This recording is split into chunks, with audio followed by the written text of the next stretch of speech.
ఓం మహాగణాధిపతయే నమః. ఓం గురుభ్యో నమః. ఓం శ్రీమాత్రే నమః.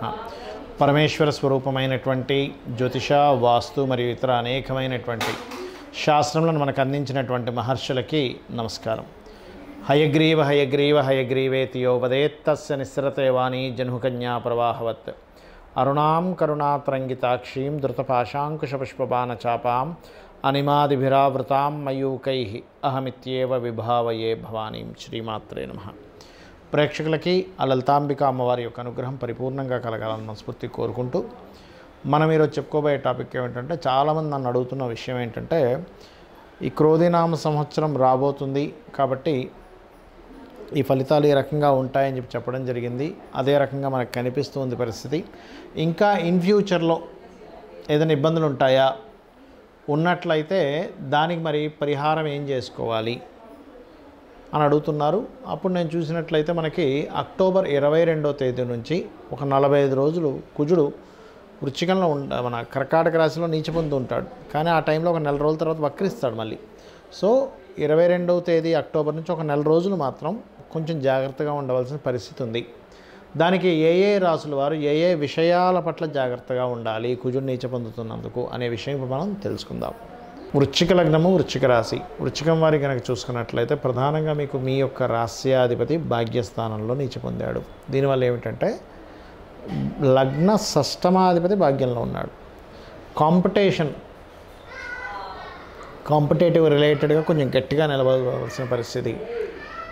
కొన్ని సందర్భాల్లో తండ్రి తరపు వారితోని లేదా మీకు గురువులు అనుకున్న వాళ్ళతోనే మీకు కాంపిటీషన్ రావాల్సిన పరిస్థితి వస్తూ ఉంటుంది. అయితే ఈ 1 and 6th లార్డ్ 9th హౌస్లో ఉన్నందుకు మీరు వృత్తిరీత్యా దూర ప్రాంతాలకు వెళ్ళేటువంటి విషయం ఏదైతే ఉంటుందో, లాంగ్ జర్నీస్, ఇక్కడ హైదరాబాద్లో ఉన్న వాళ్ళ బెంగళూరు అనో బాంబే అనో ఇంకో రకరకాల ప్రాంతాలకు వెళ్తూ ఉంటారు ఉద్యోగం కోసం. అలా లాంగ్ జర్నీస్ చేసేటప్పుడు పర్టికులర్గా జాగ్రత్తగా ఉండండి. ఆ జర్నీస్లో అనవసరంగా ఎవరితోనైనా అనవసరమైనటువంటి ఘర్షణ వచ్చే ఛాన్సెస్ ఉంది. బికాజ్ ఆఫ్ లగ్న షష్టమాధిపతి నీచ అక్కడ.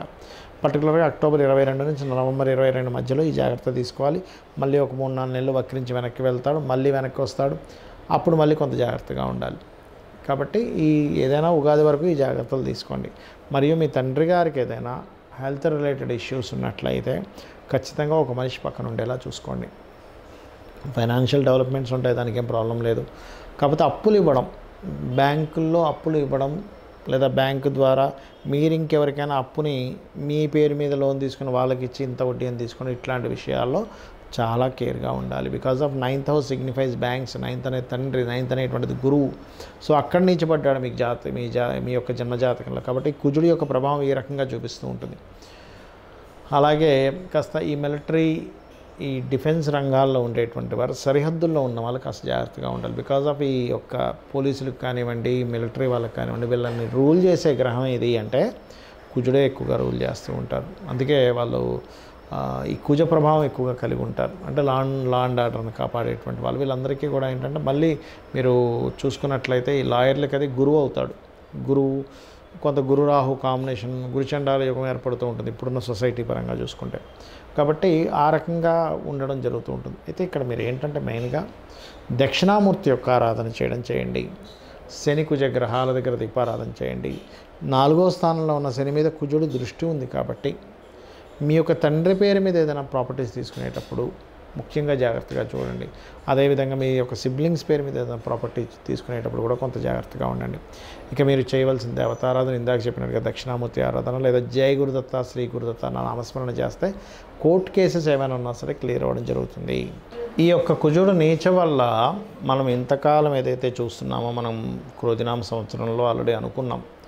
ఈ క్రోధినామ సంవత్సరం అనేది గొడవలను ఇస్తుంది, యుద్ధాలను ఇస్తుంది, అనవసరమైనటువంటి అల్లర్లను ఇస్తుంది, విపరీతమైనటువంటి ధోరణి, ప్రకృతి వైపరీత్యాలు ఇవన్నీ కూడా జరుగుతాయి క్రోధినామ సంవత్సరంలో. బికాజ్ ఆఫ్ నామం ఒక ఎత్తు అయితే మనకి కుజుడు శని యొక్క వీక్షణలు, కలయికలు ఎక్కువగా ఉన్నాయి ఈ సంవత్సరంలో.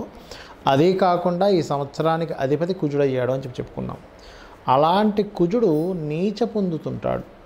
అంటే ఆ సంవత్సరాధిపతి నీచ పొందినప్పుడు మరింత ప్రబలంగా ఉంటాయి దాని ప్రభావం. అంటే ఏమిటి, ఎందుకు చెప్పుకుంటున్నాం మనం వీడియో అంటే, ఈ వేరే దేశాల్లో, ఇతర ప్రదేశాల్లో ఉన్న వాళ్ళు కొంత జాగ్రత్తగా ఉండాలి.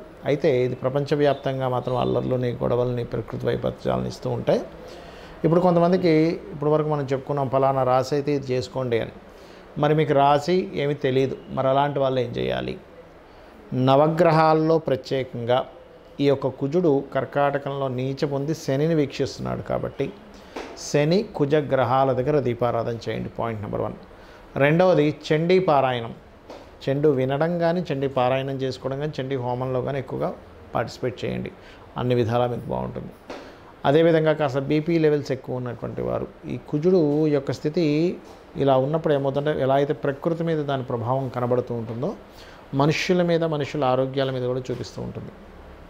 కాబట్టి అది చేయడం, కాస్త ఎక్సర్సైజ్ చేయడం. ఎప్పుడు కూడా కుజశనుల యొక్క ప్రభావం ఉన్నప్పుడు ఏంటంటే మనిషి శ్రమిస్తుండాలి.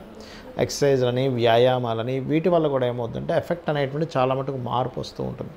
అదేవిధంగా కాస్త వాహనాల మీద వెళ్ళేటప్పుడు కూడా ఎక్కువ ఫాస్ట్గా వెళ్ళకపోవడం అనేది చేయండి. అయితే ఈ కుజుడు భూములకు కూడా కారకుడు కాబట్టి ఎవరైనా సరే, అది మీకు రాశి తెలియనివ్వండి, నక్షత్రం, లగ్నం, అది ఏదేమైనా కానీ, ఒకవేళ తెలియకపోయినా కానీ గుర్తుపెట్టుకోండి, ఈ అక్టోబర్ 22వ తేదీ నుంచి ఇదేమవుతుంది, ఒక నెల రోజుల పాటు అక్కడ నుండి వక్రించి వెనక్కి వెళ్ళి మళ్ళీ ముందుకు వస్తుంది. అంటే ఇదంతా ఒక 5 to 6 months ఆఫ్ ప్రాసెస్. అంటే దాదాపుగా నెక్స్ట్ ఉగాది వరకు దీని ప్రభావం ఉంది చూసుకుంటే. కాబట్టి ఈ నెక్స్ట్ ఉగాది వరకు ఉన్నటువంటి ఈ యొక్క విషయంలో మీరు ఏదైనా ఒక ల్యాండ్ కొనుగోలు చేసేటప్పుడు చూడండి, కోసం మనం ఒక ల్యాండ్ కొనుగోలు చేసుకుంటాం. ఆ ల్యాండ్ ఏమవుతుంది, ఒక్కోసారి అదేదో కబ్జా ఉండడమనో, ఎక్కువ రేటు పెట్టి కొనడము, చూసిన తర్వాత రేట్లు తగ్గడము, ఇట్లాంటివి జరుగుతాయి. ఇలాంటివి ఏమైనా సిమ్టమ్స్ ఉన్నాయి అన్నప్పుడు ల్యాండ్స్ విషయంలో కొంత జాగ్రత్త వహించాలి కుజుడు నీచంలో ఉన్నప్పుడు. అదేవిధంగా రైతులు విత్తనాలు నాటేటప్పుడు కానీ కొన్ని మంచి నక్షత్రాల్లో, అంటే ఇప్పుడు రోహిణి నక్షత్రం ఉంది, అదేవిధంగా ఆ రోజు ఆ నక్షత్రాధిపతి మంచి నక్షత్రం, అంటే ఏ పాపగ్రహ సంబంధం లేని రోజు విత్తనాలు నాటడం లాంటివి చేయండి. అప్పుడు రైతుకి నష్టం కలగకుండా ఉంటుంది. ఎందుకంటే భూమి మీద బ్రతికేటువంటి వ్యక్తి రైతు, మన దేశానికి వెన్నెముక్క అంటూ ఉంటారు. రైతు లేకపోతే మనం లేము. కాబట్టి ఈ విషయాలు జాగ్రత్త పడండి. మంగళవారాలు, ఈ కుజుడు నీచంలో ఉన్నందుకు మంగళవారాలు ఎటువంటి కొత్త విషయాలు ప్రారంభించకండి. మంగళ శనివారాలు గుర్తుపెట్టుకోండి. ఎందుకు, శని కుజులు పరస్పరం వీక్షించుకుంటున్నారు.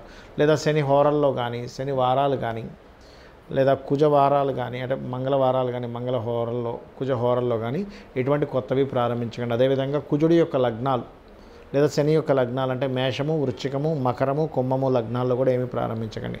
అదేవిధంగా కర్కాటక లగ్నం, ఎందుకంటే కర్కాటకంలో కుజుడు నీచబడి ఉన్నాడు, ఆ యొక్క లగ్నంలో కూడా ఎటువంటిది ప్రారంభించకండి. ఈ జాగ్రత్తలు కనుక తీసుకోగలిగితే బాగుంటుంది. అదేవిధంగా ఈ శని కుజుల వీక్షణ ఉన్నప్పుడు ఏదైనా ఇంపార్టెంట్ వర్క్స్ వెళ్ళినప్పుడు రెడ్ కలర్, బ్లాక్ కలర్ అసలు వేసుకోకండి. ఇంపార్టెంట్ అంటే ఏమిటండి, ఇంటర్వ్యూకి వెళ్తున్నారు, నార్మల్ టైంలో వేసుకోండి, నో ప్రాబ్లం. లేదా ఒక వివాహం మాట్లాడుకోవడం కోసం వెళ్తున్నారు, వేసుకోకండి. అదేవిధంగా ఒక కాంట్రాక్ట్ డీల్ సెట్ చేసుకోవడానికి వెళ్తున్నారు, అలాంటప్పుడు కూడా మీరు ఈ యొక్క శనికుజ సంబంధించిన రంగులు, అంటే ఏంటి, బ్లూ అండ్ బ్లాక్ కలర్స్ వేసుకోకండి. లేదా ఒక ఫ్యాక్టరీ నిర్మాణం కోసం ఒక ప్రారంభం చేస్తున్నారు, అలాంటి సమయంలో అంటే మీరు ఏదైతే మీ లైఫ్లో దిస్ ఈజ్ మోస్ట్ ఇంపార్టెంట్ అని అనుకునేటువంటి విషయాలు ఇవి చేయకండి. అదేవిధంగా మీకు దగ్గరలో గోశాలలు కనుక ఉన్నట్లయితే గోవులకి చక్కగా మీరు క్యారెట్లు, బెల్లము తినిపించండి, ముఖ్యంగా గుర్తుపెట్టుకోండి. అలాగే ఒక్కోసారి ఈ శనికుజుల వీక్షణలు ఉన్నప్పుడు ఏంటంటే మెయిన్గా ఇది ఎటువంటి ఫుడ్స్ తీసుకోవడం వల్ల కూడా దీని ప్రభావం పడుతుంది. అంటే బాగా మసాలా ఐటమ్స్ తీసుకోవడం కానీ, లేకపోతే స్టాక్ ఉన్నటువంటి ఐటమ్స్ తినకూడదు. ఎందుకంటే స్టాకు కారకుడు శని, మసాలా ఐటమ్స్ కుజుడు. ఇక్కడ ఏమవుతుందంటే ఈ శని కుజుల పరస్పర వీక్షణలు ఉన్నప్పుడు, నీచబడి ఉన్నాడు కుజుడు, ఇక్కడ వక్రించుకుని వెనక్కి వచ్చినటువంటి శని మీద దృష్టి ఉంది. అప్పుడు ఏమవుతుంది, నీచబడినటువంటి దృష్టి వక్రించిన వీటి మీద ఉన్నప్పుడు సర్వసాధారణంగా దీని ప్రభావం వల్ల, స్టాక్ ఉన్న ఐటమ్స్ వల్ల, మనం తిన్నటువంటి ఫుడ్ వల్ల మనకు ఆరోగ్య సమస్యలు వస్తుంటాయి, ఇబ్బంది వస్తుంటుంది. అంటే రాత్రి అప్పుడు పొద్దున్నే తినడము, లేకపోతే ఉదయం ఎప్పుడో వండింది రాత్రి తినడము, ఇవి చేయకండి దయచేసి. ఈ జాగ్రత్తలు వహించండి. గోవులకి క్యారెట్లు, బెల్లము తినిపించండి. కొంచెం మీరు మీ పశువుల్ని, కొంతమంది గొర్రెల్ని, లేకపోతే ఈ యొక్క పక్షుల్ని, కోళ్ళు ఫారాలు అవి నడుపుతూ ఉంటారు, కొంతమంది గుర్రాల పెంపకం చేస్తూ ఉంటారు. రకరకాల పెంపకాలు చేసేటువంటి వారు చాలా జాగ్రత్తగా ఉండాలి. ఎందుకంటే ఈ పశు సంబంధించినటువంటి సంపదలు కానీ ఇవన్నీ కూడా కొంత ఈ కుజుడు వీక్షణ వల్ల గోశాలల్లో గోవుల్ని మెయింటైన్ చేసేవారు చాలా జాగ్రత్తగా ఉండాలి ఈ సమయంలో. అంటే అవి ఏం తింటున్నాయి, అవి ఎటువంటి ఫుడ్ పెడుతున్నారు, ఎవరైనా వచ్చి ఈ సంబంధించిన విషయాలు మానిటరైజ్ చేయండి. మీరు ముఖ్యంగా ఏంటంటే అమ్మవారి లలితా సహస్రనామాలు ఉదయం సాయంత్రం చేస్తూ శివాభిషేకం చేసుకుంటే కూడా ఎటువంటి ఇబ్బందులు పడకుండా ఉంటారు.